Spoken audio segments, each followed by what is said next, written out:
Hello children. आज हम लोग सीबीएसई ई जोन में करने जा रहे हैं पॉलिटिकल साइंस का chapter the cold war era. Political science अपने आप में ही बहुत ही इंटरेस्टिंग सब्जेक्ट है और इसको जानने से आपको पूरा जो रिलेशनशिप है वर्ल्ड में क्या चल रहा है, कौन किसके साथ है नहीं है, बहुत अच्छा आपको क्लियर पर्सपेक्टिव मिल जाएगा। बहुत ही इंटरेस्टिंग सब्जेक्ट है, बस आप सुनिएगा, सुनते ही आपको काफ़ी सारी चीज़ें आपको समझ में आ जाएंगी। हाँ, लेकिन इंटरेस्ट होना बहुत ज़रूरी है, होपफुली हम आपका इंटरेस्ट कायम रख पाएंगे। तो अब आते हैं मीनिंग ऑफ कोल्ड वॉर। तो कोल्ड वॉर, कोल्ड से समझ में जैसे कि आ रहा है कि कोल्ड मतलब ठंडा, तो मतलब कि ऐसा वॉर जिसमें कि एक्चुअल लड़ाई नहीं होए। तो ये क्या है, मीनिंग ऑफ कोल्ड वॉर क्या है? तो मीनिंग ऑफ कोल्ड वॉर ये है कि जो शीत युद्ध है, तो वो एक ऐसी परिस्थिति जिसमें कि जो कंट्रीज़ हैं, जो देश हैं वर्ल्ड के, वो उनके बीच में एक टेंस एटमॉस्फेयर तो होता है लेकिन एक्चुअल फाइट नहीं होती है। तो उन लोगों के बीच में there is a tense atmosphere but there is no actual fight. तो ये क्या है, ये किस लिए हुआ था? ये बेसिकली हुआ था क्योंकि ये पावर राइवलरी थी ऑफ मिलिट्री अलायंसेस। तो मतलब कि दोनों दोनों जो साइड थे वो अपने आप को दिखाना चाह रहे थे कि हम ज़्यादा पावरफुल हैं, मेरे पास ज़्यादा अच्छी मिलिट्री है, हम चाहें तो हम कभी भी दूसरे का विनाश कर सकते हैं। और इसके अलावा जो उनमें था वो आइडियोलॉजिकल कॉन्फ्लिक्ट था। तो आइडियोलॉजिकल कॉन्फ्लिक्ट मतलब जो उनके जो उनके सोच है उसका जो उसमें जो फ़र्क था, और वो सोचते थे कि उनके सोचने का तरीका सही है, दूसरा सोचता था कि हमारा सोचने का तरीका सही है। तो उसको हम बोलते हैं आइडियोलॉजिकल कॉन्फ्लिक्ट। तो there was a difference in opinion of the ideology. तो क्या आइडियोलॉजी थी कि वो सोचते थे कि हमारी जो आइडियोलॉजी है वो सही है और मेरा ही जो तरीका है वो ही सही है। कुछ चाहे पॉलिटिकल जो तरीका है हमारा अपनी कंट्री को चलाने का, या फिर इकोनॉमिक तरीका है, या फिर हम सोशल तरीका है, जो तीनों चीज़ें हैं political, economic and social life, उसको जो ऑर्गेनाइज करने का हमारा जो तरीका है वो सही है और दूसरे का जो तरीका है वो सही नहीं है। तो जितने भी वेस्टर्न अलायंसेस थे उनकी जो आइडियोलॉजी थी वो थी लिबरल डेमोक्रेसी एंड कैपिटलिज्म। तो बेसिकली वो डेमोक्रेटिक कंट्री चाहते थे, और लिबरल डेमोक्रेसी मतलब जिसमें सबको बोलने का हक होए, सब बराबर होए, और कैपिटलिज्म। और ईस्टर्न अलायंसेस में जो आइडियोलॉजी थी वो सोशलिज्म की थी और कम्युनिज्म।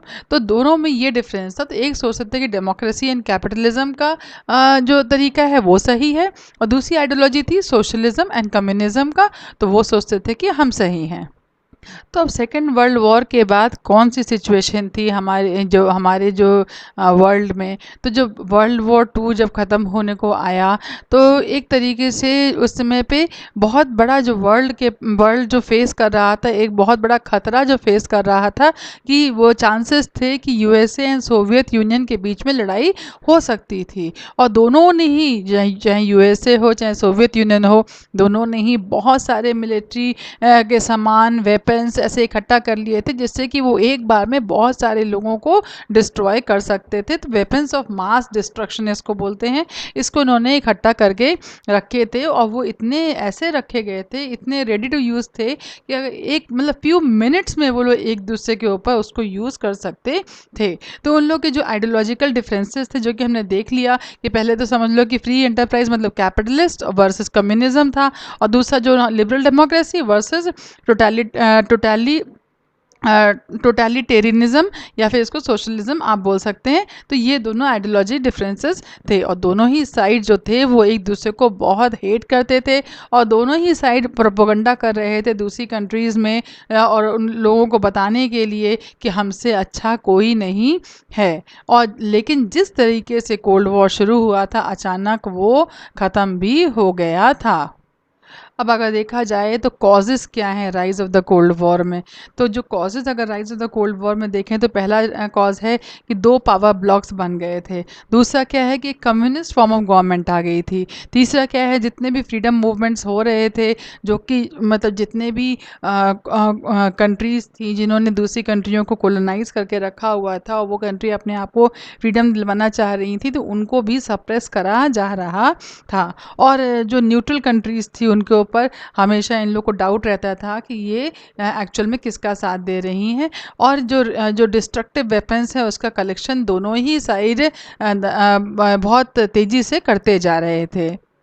तो अब अगर देखा जाए तो जो कोल्ड वॉर है उसके क्या फीचर्स हैं, मतलब अगर कोई बोले कि कोल्ड वॉर को हम कैसे आइडेंटिफाई कर सकते हैं, क्या क्या चीज़ें थी जो उसमें, तो ये जो फीचर्स थे वो आप अगर क्वेश्चन पूछा जाए तो ये आप लिखेंगे। तो पहली चीज़ ये कि cold war was not a hot war. तो कोल्ड वॉर है वो कभी भी लड़ाई में वो परिवर्तित नहीं हुआ, चाहे कोल्ड वॉर के चलते कितनी ही राइवलरी दोनों पार्टियों के बीच में क्यों नहीं रही, लेकिन ये जो दोनों के बीच में जो लड़ाई है वो कोल्ड ही रही, वो कभी भी हॉट मतलब प्रत्यक्ष रूप से लड़ाई कभी भी नहीं हुई। और बहुत सारे जो ये इनकी जो वॉर्स थे वो अलग अलग रीजन्स में चलते थे, और इनके जो एलाइज थे वो भी इनके जो वॉर में इनको सपोर्ट करते थे।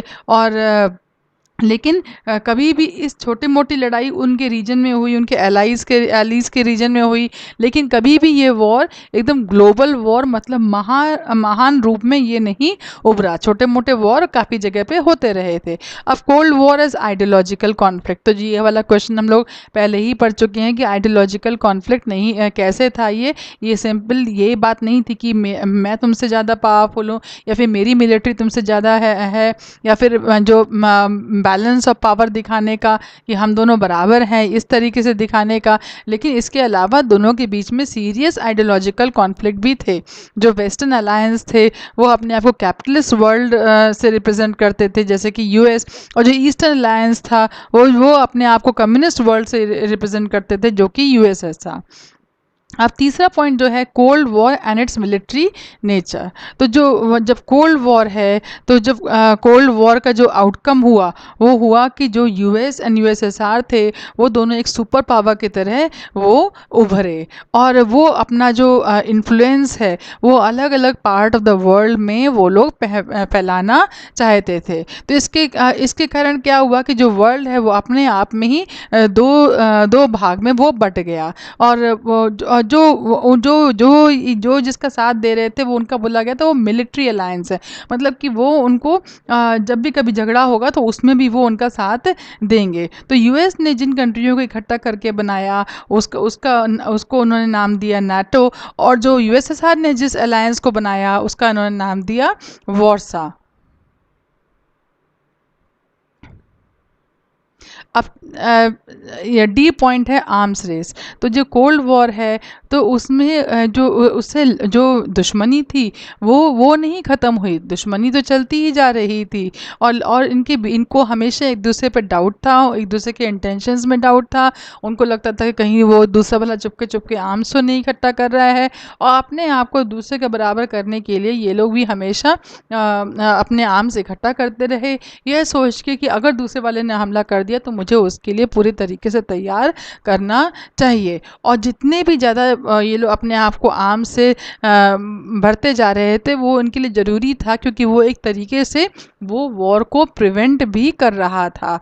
तो वो वॉर को प्रिवेंट कैसे कर रहा था, क्योंकि जब भी किसी दो पावरफुल कंट्रीज एक दूसरे का आमना सामने करती हैं और दोनों के पास मान लो ऐसे वेपन्स होते हैं जो कि एक दूसरे के समाज को डिस्ट्रॉय कर सकते हैं, तो वो लोग कभी भी एक प्रत्यक्ष रूप से लड़ाई करने में घबराते हैं, सोचते हैं कि अगर उन्होंने मान लो पहला अटैक उन्होंने किया तो दूसरे के पास भी वेपन्स कम नहीं है, तो वो भी उनकी सोसाइटी को उतना ही हानि कर सकता है। और लेकिन अगर बराबरी के लोगों की लड़ाई नहीं होती है तो एक ज़्यादा होता है दूसरा बहुत कम होता है, तो जो मजबूत होता है वो आसानी से दूसरे पे अटैक कर देता है।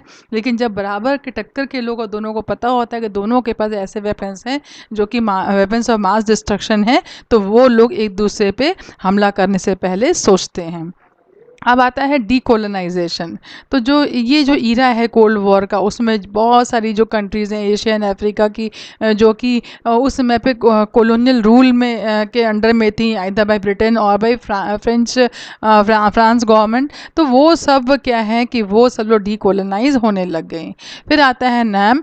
तो नाम क्या था, तो कोल्ड वॉर ने एक और पार्टी बनाई। एक तो था जहाँ हम लोग ने देखा कि एक जो अलायंस बना था वो था नाटो, दूसरा अलायंस बना था वॉरसॉ, तीसरा क्या बना था नैम, जो कि नॉन अलायंस मूवमेंट था, जिन्होंने वो न्यूली इंडिपेंडेंट कंट्री थी, उन्होंने ये डिसाइड किया कि हम ना यूएस के साथ में हैं ना हम यूएसएसआर के साथ हैं, हम किसी के साथ भी अलाइंड नहीं हैं। हम किसी के साथ अलाइंड मतलब हम किसी की सोच से हम अपने आप को नहीं सेम टू सेम सोच हम किसी के साथ नहीं रखते हैं, तो हमारा अलाइनमेंट उनके साथ नहीं है, इसीलिए उन्होंने शुरू करा था नॉन अलाइनमेंट मूवमेंट। अब जो cold war produce arms race arms control, तो क्यों कोल्ड वॉर से, क्योंकि जब लड़ाई हो ही नहीं रही थी, ये क्वेश्चन पूछा जा सकता है, तो भी आर्म्स रेस क्यों हो रही थी।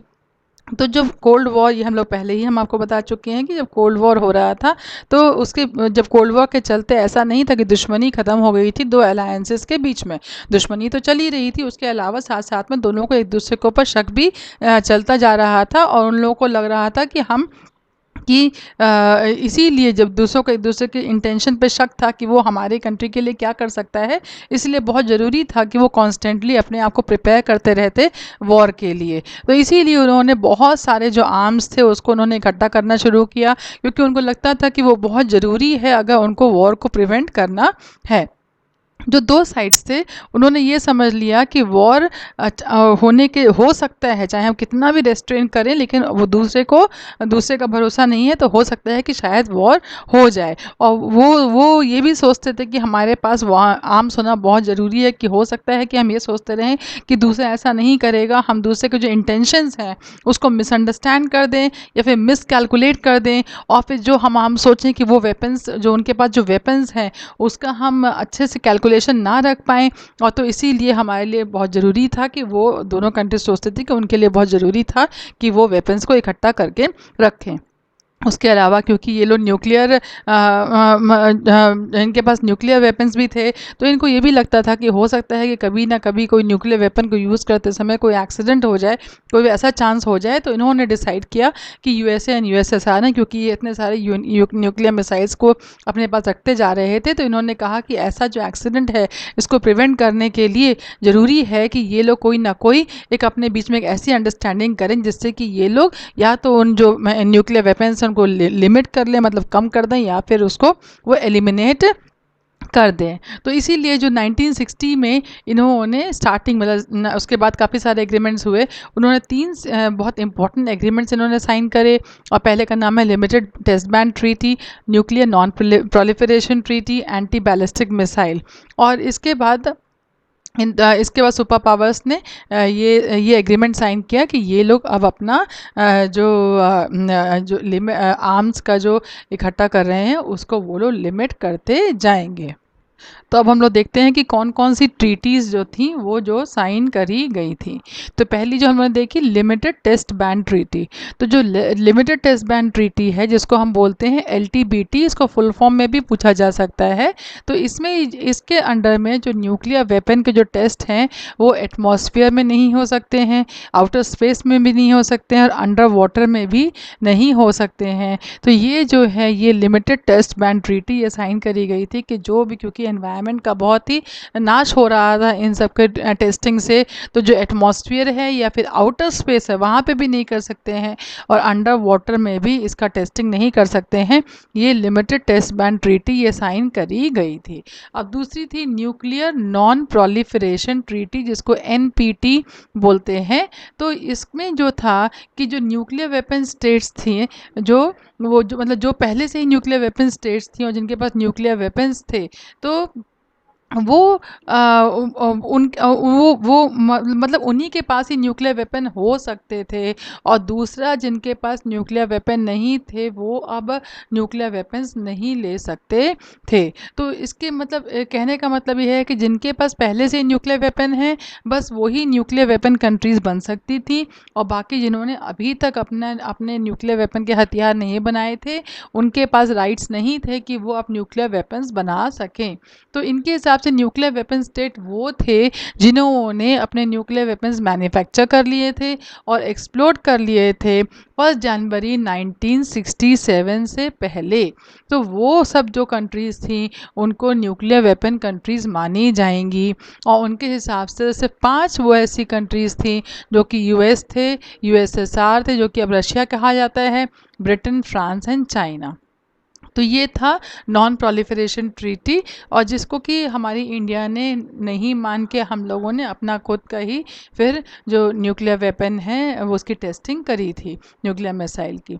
अब आता है स्ट्रैटेजिक आर्म्स लिमिटेशन टॉक। तो जैसे कि शब्द से ही समझ में आ रहा है आर्म्स का लिमिटेशन होना, तो ये भी ये जो ट्रीटी थी वो साइन, जो पहली वाली जो ट्रीटी थी इसको बोलते हैं सॉल्ट 1, और दूसरी वाली स्ट्रैटेजिक आर्म्स लिमिटेशन टॉक्स इसको सॉल्ट 2। फिर फिर एक इसके बाद हुई स्ट्रैटेजिक आर्म्स रिडक्शन ट्रीटी जिसको बोलते हैं स्टार्ट 1, और स्ट्रैटेजिक आर्म्स रिडक्शन ट्रीटी जो कि बोलते हैं स्टार्ट 2। तो जो नाम से होता है लिमिटेशन, तो पहले वाले में क्या है, इन्होंने बोला कि हम लिमिट करेंगे क्या, किस चीज़ को, एंटी बैलिस्टिक मिसाइल को, और दूसरे में बोला कि हम लिमिट करेंगे स्ट्रैटेजिक ऑफेंसिव आर्म्स को। तो पहले वाले में एंटी बैलिस्टिक मिसाइल को लिमिट करना, और दूसरा वाला स्ट्रैटेजिक ऑफेंसिव आर्म्स को लिमिट करना। और जब ये स्टार्ट 1 में इन्होंने कहा, इनका ये अंडरस्टैंडिंग थी कि जो ये कम करेंगे स्ट्रैटेजिक ऑफेंसिव आर्म्स को, और ये जो स्टार्ट 2 थी इसमें भी यही था कि स्ट्रैटेजिक ऑफेंसिव आर्म्स हैं इनको ये कम करेंगे। तो ये आपकी ट्रीटीज़ हुई, बस आप ये जान लीजिए कि इसके अंडर में क्या था और ये किस लिए करी गई थी, इतना जानना आपके लिए बहुत सफिशेंट है। अब आता है reasons for the cold war remaining cold and not hot और शूटिंग वॉर। तो क्या बात थी कि जो कोल्ड वॉर था वो कोल्ड वॉर ही रहा, और वो क्यों लड़ाई में नहीं कन्वर्ट हुआ ये भी हम आपको बता चुके हैं। तो ये है कि कोल्ड वॉर क्यों शुरू हुआ, क्योंकि एक तरीके से दुश्मनी शुरू हो गई यूएस एंड यूएसएसआर के बीच में। और ये इन लोगों को समझ में आ गया था, क्योंकि जब वर्ल्ड वॉर 2 ख़त्म हुआ था तो वैसे भी एटम बॉम्ब को जापान में डाला गया था, और ये समझ में आ गया था कि जो एटम बॉम्ब है उससे बहुत ही ज़्यादा विनाशकारी होते हैं, और किसी भी कंट्री के लिए वो एक अपने आप में बहुत उसको झेलना अपने आप में बहुत मुश्किल काम होता है। तो क्योंकि दोनों जो राइवल कंट्रीज़ थी उनके पास न्यूक्लियर वेपन थे, उनको ये समझ में आ गया था कि न्यूक्लियर वेपन होने के कारण दोनों ही कंट्री में कैपेबिलिटी थी कि वो एक दूसरे में डेथ या डिस्ट्रक्शन कर सकते हैं, और इसीलिए ये डर के मारे जो ये वॉर था वो फुल फ्लेज्ड वॉर में नहीं बदला। तो बहुत ऐसे कुछ कुछ इंसिडेंसेस हुए जिसमें कि दोनों साइड प्रोवोक हुए, उन लोग को मतलब वो लोग गुस्सा हुए, लेकिन उसके बावजूद भी उन्होंने जो ये वॉर था वो रिस्क नहीं किया, क्योंकि उनको ये समझ में आ गया था कि अगर इन्होंने ऐसा वॉर किया तो किसी को भी कोई पॉलिटिकल गेन किसी को भी कंट्री को नहीं होएगा, बल्कि उनका जो समाज है, उनके जो लोग हैं वो लोग बहुत ज़्यादा उनको नुकसान हो जाएगा। और अगर न्यूक्लियर वॉर हो गया तो दोनों जो साइड्स हैं वो बहुत ज़्यादा उनको हार्म होएगा, और उस हार्म के बाद जब अगर न्यूक्लियर वॉर हो गया तो ये कहना बहुत मुश्किल होगा कि कौन सा साइड जीता और कौन सा साइड हारा। तो अगर एक साइड अगर अटैक करने को कोशिश करता भी है, और वो जो अपने जो राइवल्स हैं उनके जो न्यूक्लियर वेपन्स हैं उनको डिसेबल कर देता है, तब भी जो दूसरा वाला है उसके पास इतनी चाहे एक या दो भी न्यूक्लियर वेपन्स रह जाए तो वो भी इतने सफिशेंट होंगे कि वो दूसरे के जो जिसने अटैक किया है उसकी कंट्री को काफ़ी सारा हानि वो पहुंचा सकता है। तो ये जो लॉजिक, इसको कहा गया लॉजिक ऑफ डेटरेंस, जो कि एग्जामिनेशन में बहुत इंपॉर्टेंट क्वेश्चन माना जाता है। तो ये लॉजिक ऑफ डेटरेंस पूछे तो आपको ये पूरे पॉइंट्स लिखने पड़ेंगे, और जिसमें ये है कि जब दोनों साइड्स में कैपेसिटी होती है जो अटैक उनके ऊपर हो रहा है उसका बदला लेने के लिए, और वो इतना मतलब इतना डिस्ट्रक्शन कॉज करने के लिए कि उनका जो जितना कि कोई भी कंट्री अफोर्ड ना कर सके, तब उसको जब उसके कारण वॉर रुका रहता है तो हम उसको बोलते हैं लॉजिक ऑफ डिटरेंस। तो इसीलिए हम कह सकते हैं कि जो कोल्ड वॉर है, इतनी राइवलरी होने के बीच में तो भी वो कोल्ड रहा और वो शूटिंग वॉर नहीं बन पाया, क्योंकि ये जो डिटरेंस मतलब ये जो रोकने वाली चीज़ थी कि दोनों ही इक्विप थे एक दूसरे पे भारी नुकसान करने के लिए, तो इसके कारण राइवलरी तो चलती रही लेकिन वो वॉर में नहीं बदली। और कम से कम ये वॉर, कोल्ड वॉर ने ये तो इतना सलामती ह्यूमन सिविलाइजेशन को दे दी कि ह्यूमन इसमें कोई भी आहत नहीं हुए। और इसके अलावा अब जो आगे वाला जो चैप्टर जो बाकी हैं वो हम लोग नेक्स्ट पार्ट में करेंगे। और इसमें अभी बताना चाहते हैं कि अगर आपको इसके नोट्स चाहिए हो, नोट्स हम बहुत कुछ पढ़ा चुके हैं, करीबन 200 मेरे वीडियोस वैसे ही मेरे चैनल में पड़े हुए हैं। तो क्योंकि ब्लॉग अभी खोला है तो उस ब्लॉग में अभी हम धीरे धीरे करके सब नोट्स डाल रहे हैं, तो इसका भी पढ़ेगा। तो अगर आपको इनको देखना होगा तो आप मेरे ब्लॉग रेफ़र कर लीजिएगा। इसके अलावा हमने क्लास 10th भी पढ़ाना शुरू किया है। आपके जान पहचान में कोई भी लोग हों उनको आप ज़रूर इस चैनल के बारे में बताइए। और ऑफकोर्स अगर पसंद आया हो तो ज़रूर इसको सब्सक्राइब करिए, लाइक करिए, कमेंट करिए। Thank you so much, best of luck.